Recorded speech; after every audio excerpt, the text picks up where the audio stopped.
What is up, everyone? Welcome back to the channel. I'm back again for another video as I do a review to last night's defeat to Preston at home, of course. This was a complete and utter disaster.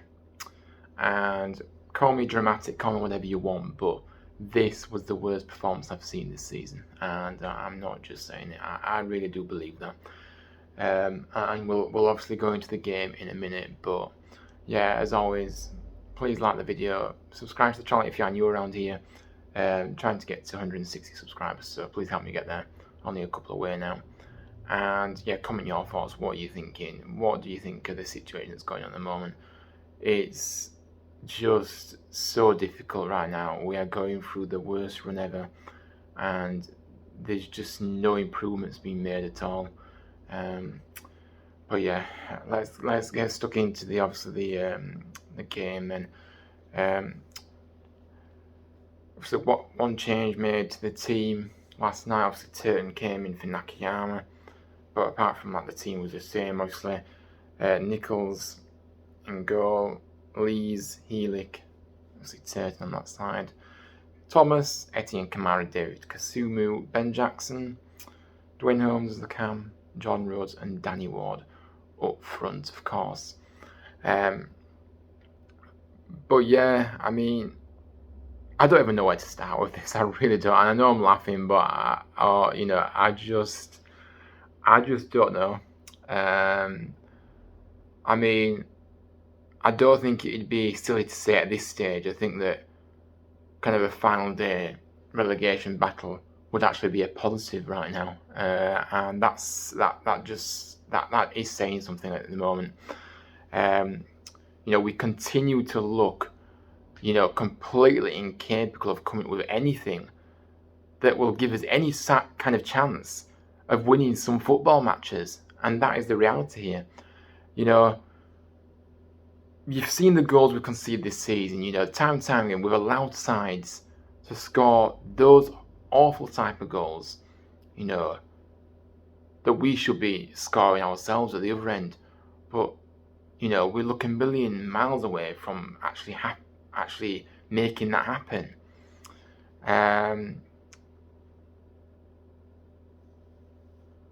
Like I say, nothing in terms of identity, nothing in terms of style. I saw nothing.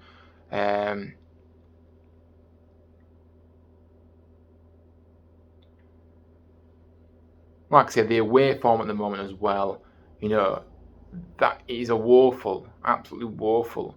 And obviously then we go and lose to a side that is mid-table, and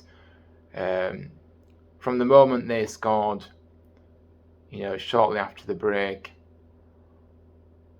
the result was inevitable. I didn't see us getting back into the game. I really didn't. We weren't doing anything to suggest otherwise. And obviously Preston, obviously the best defence in the division as well, one of the best. So yeah, it wasn't really going to happen, was it? And I think it pretty much sums it up how, as we saw through the game, Heelick and Turton taking shots from outside the box, despite having every man except the goalkeeper in the final third. It's not. It's just not going to happen. And yeah, and like I said, to record 0 shots at home is unforgivable. I'm afraid it really, really is. And it's not acceptable, actually. It really isn't. And I think that also in this game, it showed the inability that Mark Fotheringham had no kind of idea how to get his side firing at all. And another silly thing to do. You're leaving all of his back five on the pitch and making just one substitution, despite the desperation of the situation we're in at the moment and what we were trying to get back into the game. is just utter ridiculous. It really is. Like I say, we should have took. If we talk about the game a bit, that we should have taken the lead about the 6th minute actually. Dwayne Holmes obviously sent Ben Jackson clear up the left, and the wing back obviously delivered a very, very good ball cross onto the head of Danny Ward, but the striker couldn't keep his effort down, and yeah, he didn't really trouble the keeper either. So, and had he connected better, we would have obviously scored, and we would have maybe looked a bit better. But that was the only clear-cut chance we had in the match. And even then it wasn't on target, so that pretty much sums it up.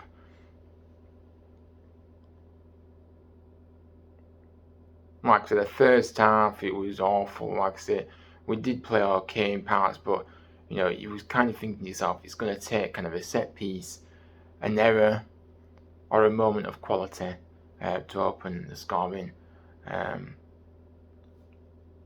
Obviously Preston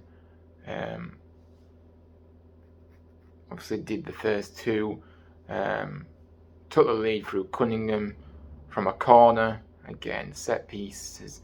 We just cannot seem to defend set pieces. I'm sorry, but you've got to stay with your player. And again, and not be out-muscled either. Kamara, obviously, for me, you've got to be stronger there. You've got to be strong. He actually ends up going through him, obviously, because Kamara was in front of Cunningham. That's the most annoying thing about it. Kamara is, you've got to get your body on the line and get the ball away. Because he should have been strong. He should have been savvier. And yeah, it was 1-0, and like I said, didn't ever seem like we were ever going to get back into the game.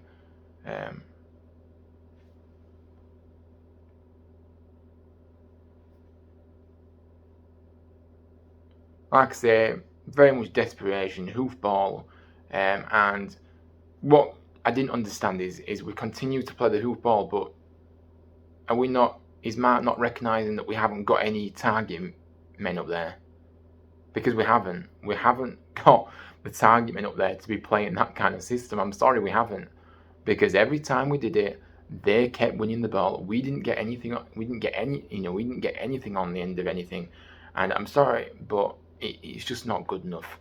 We cannot be trying to play balls through, expecting the likes of Danny Ward and John Rose to get on the end of him when they are not the quickest of players. You've got to play to your strengths. It's as simple as that. And like I say, the booing at the end of the game rang out. Final whistle. It said it all. This was nowhere near good enough. Not even close to anywhere near good enough. And that's the thing here. We're going to look at some conclusions that I made from the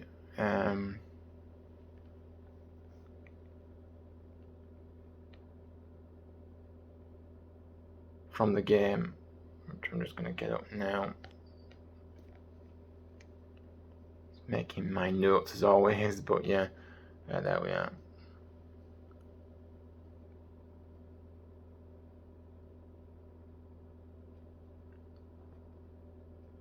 Yeah, my first conclusion is, if you didn't know already, we are in real trouble here. Like I say, we had one chance and that was it. And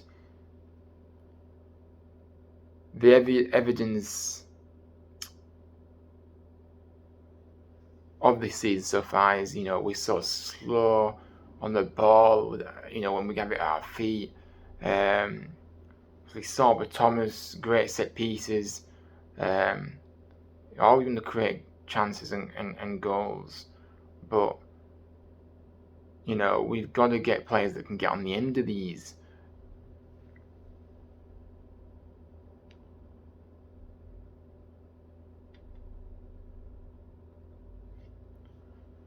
And just to put into context as well, 7 of Town's 9 league defeats this season have only been by a single goal.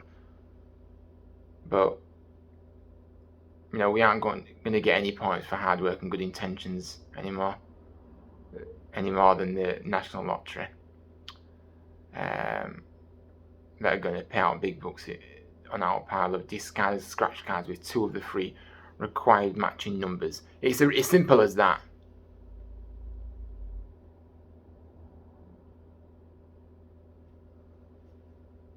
Apart from set plays as well, that's all we really have at the moment. We don't have any creativity, no guile, no any adrenaline or any self-belief in this squad. Had we been maybe a newly promoted side, you might give them some credit for working their socks off. But this is a club that was in the playoff final 5 months ago, if you remember that. I know it seems like a distant memory, but that's what we were. We were in that playoff final. And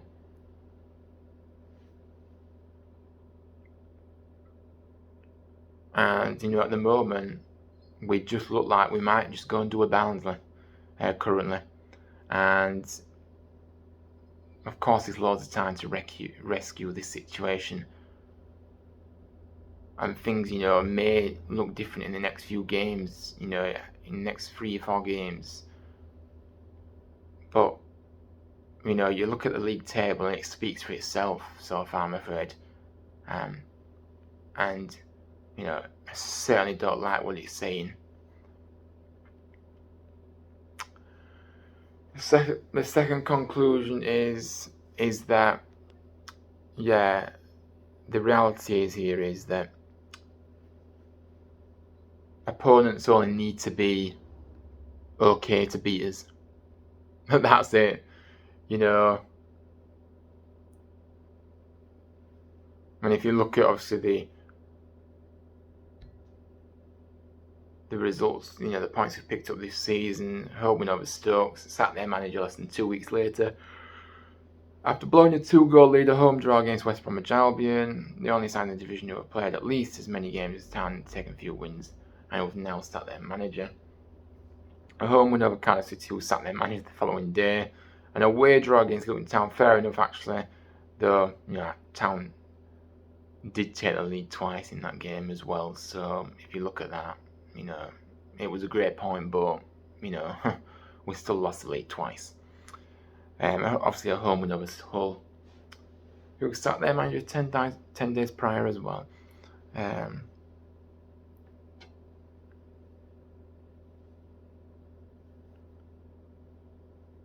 Like I say, banking on other teams, that we come up against to play badly enough that that they have to sack their manager does not strike us as a particularly sustainable way of doing things here.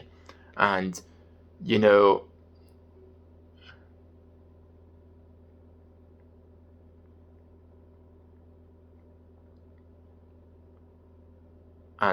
the rest of the season, it's just not going to.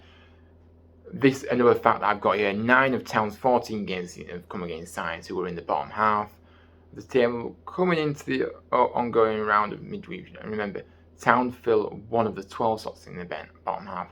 They have taken less than a point per game. But like I say, Preston, they prove that again you don't need to be brilliant or dazzling or even especially good to take all 3 points against us. And that hurts to say. All you need to do is just just find a way to take the lead, and we'll make it easy for you. Don't you worry. And like I say, we'll never have anything in response. It's just really, really difficult to take this, and I've got no pleasure in going on about this in this manner, but I can only speak what I think and what is happening here.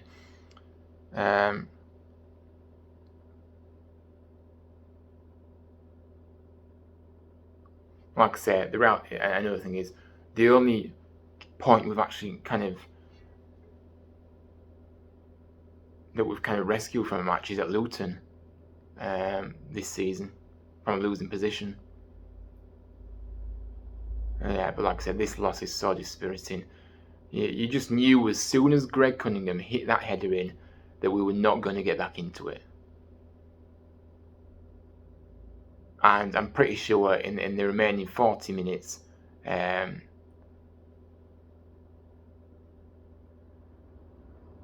was not a single moment where Preston was worrying about us getting a goal. Because they credit Preston, great defending professional. But yeah, we have to question why we can't do that to anyone except the division's smallest teams,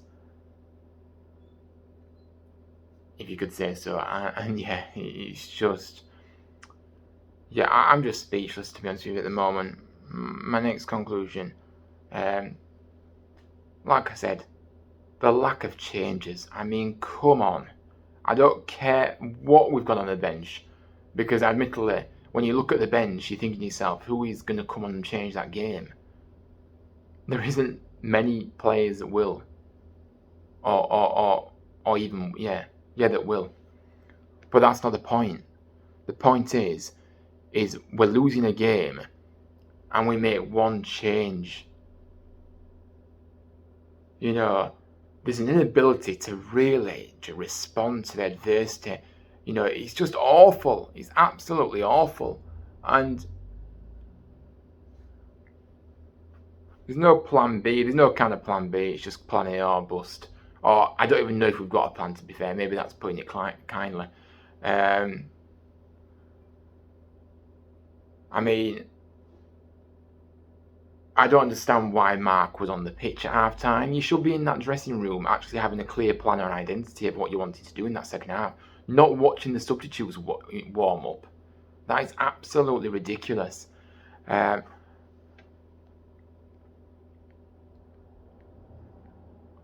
like I said, when things were as badly as it was yesterday, you've got to try something different. You've got to do something.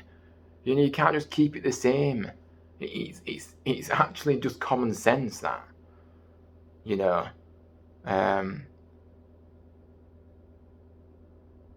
just.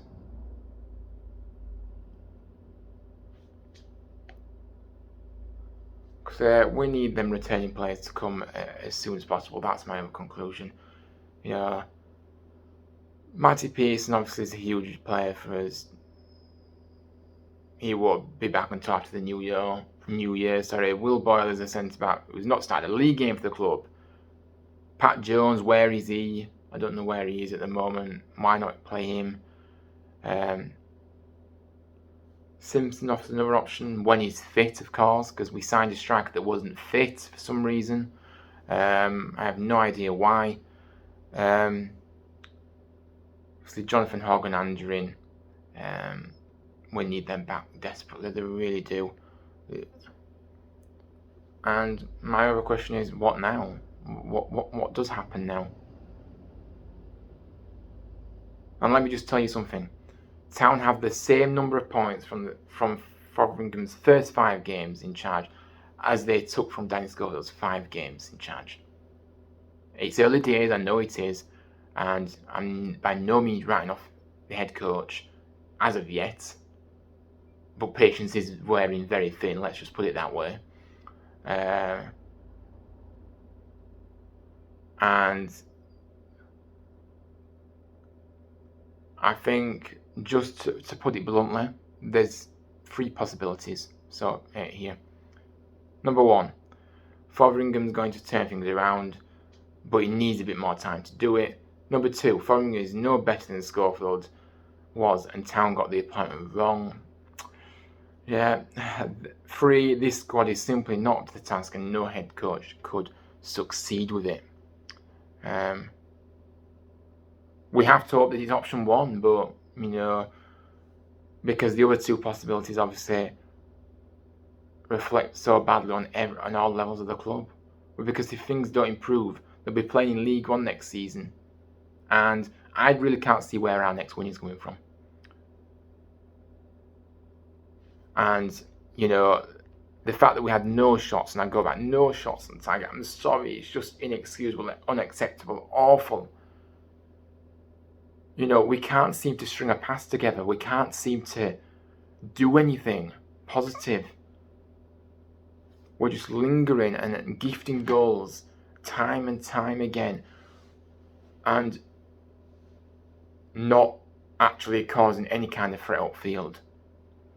Okay, we've scored in the past, yes, okay, but in a lot of games we seem to just, you know, the amount, you know, when we get on the ball, we don't seem to have a clue what we're doing with it. When we do get crossing, nobody's attacking it. You know, two strikers work, but not when both of them are stood at the side of each other. You know, so yeah, it's really difficult, really depressing right now, and like I say, I apologise for being so negative, but I just don't see any positive right now. The squad is absolutely gone to pieces. That it really has. You know, we haven't got anybody on the bench. Like I said, we've got no game changers. I just feel like there's no hope. There is no hope for us. And, you know, if Coventry actually even draw tonight, they'll go above us and we'll go bottom. And yeah, I don't even think I need to say anything else now, guys, because I've said enough, to be honest. It's just painful to watch at the moment. And I don't know where or how we're going to get out of this one. Because I have to question if Mark was ever the right answer. And should we have given Schofield more time? Because to me, like I said earlier, there's no improvement being made under Mark Fotheringham here. Danny Schofield is a level par with him, so why not stick with Schofield for a bit longer and just keep, you know what I mean? Because if you're looking at it now, we're in no better position than what it was when Schofield was in charge. So what was the point? What was the point in appointing somebody that hasn't ever had a managerial job in his life in Mark Fotheringham? And that's no disrespect to him, but that's the reality. He hadn't. He'd been assistant coach to clubs that was fighting off relegation, and that was it. So that's not a CV to be really thinking he's going to come here and do a job. And like I say, final point, it's all right talking the talk, but you've also got to walk the walk as well. And I was very naive to think that, you know, everything Mark said in his press conference was amazing. And yes, he says all the right things, but on the pitch, it's absolutely terrible. I'm sorry, it is. But that's it from me, guys. I'm not going to say any more. Like I say, please like the video, subscribe to the channel, and comment your thoughts. What are you thinking right now? But yeah, have a good rest of the week. I'll be back later on in the week for another preview of our game against Middlesbrough. But yeah, take care, everybody, and I'll see you on the next one.